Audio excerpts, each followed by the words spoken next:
ఉద్యోగ కార్మిక సంఘాల గౌరవ అధ్యక్షులు కందరపు మురళి ఓ ప్రకటనలో మాట్లాడుతూ రాజకీయ స్వలాభం కోసం టీడీటీని వాడుకోవద్దంటూ చంద్రబాబును కోరారు. చంద్రబాబు నాయుడు గారు చెప్పిన పద్ధతిలో జరిగింది అని నమ్మగలమా? దీని అర్థం ఏంటి? మీరు ఎవరి మీదో కోపాన్ని ఈ రకంగా బజారు పాలు చేయడం తప్ప టీటీడీ ప్రతిష్టని, వెంకటేశ్వర స్వామి ప్రసాదానికి ఉన్నటువంటి నాణ్యమైనటువంటి లేదా ప్రసాదంపై మీద ఉన్నటువంటి పవిత్రతని మీరు అపవిత్రం చేయడం కాదా? ఇది ఏ రకంగా సమంజసమైంది? చంద్రబాబు నాయుడు గారు మీరు ఆలోచించండి.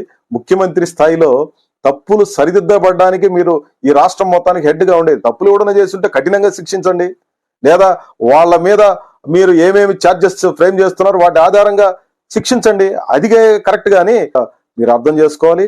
తిరుపతిలో పుట్టి పెరిగి ఇక్కడ రాజకీయాలు చేస్తున్నటువంటి మానాటి వాళ్ళందరూ దాదాపు 56 ఏళ్ళు ఇప్పుడు నాకు వయసు.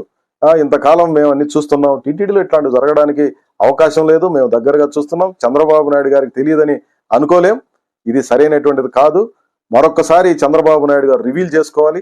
ఇట్లాంటి ఆరోపణలు ఏ రకంగానూ సమంజసం కాదు. దాని మీద ఉపసంహరించుకొని ఇట్లాంటి వ్యాఖ్యానాలు భక్తుల మనోభావాలు లేదా ఉద్యోగులకి హర్ట్ చేసేటట్టుగా వ్యాఖ్యానాలు వద్దు అని చెప్పి నేను చంద్రబాబు నాయుడు గారికి. Please like and share, subscribe to BCN Telugu News.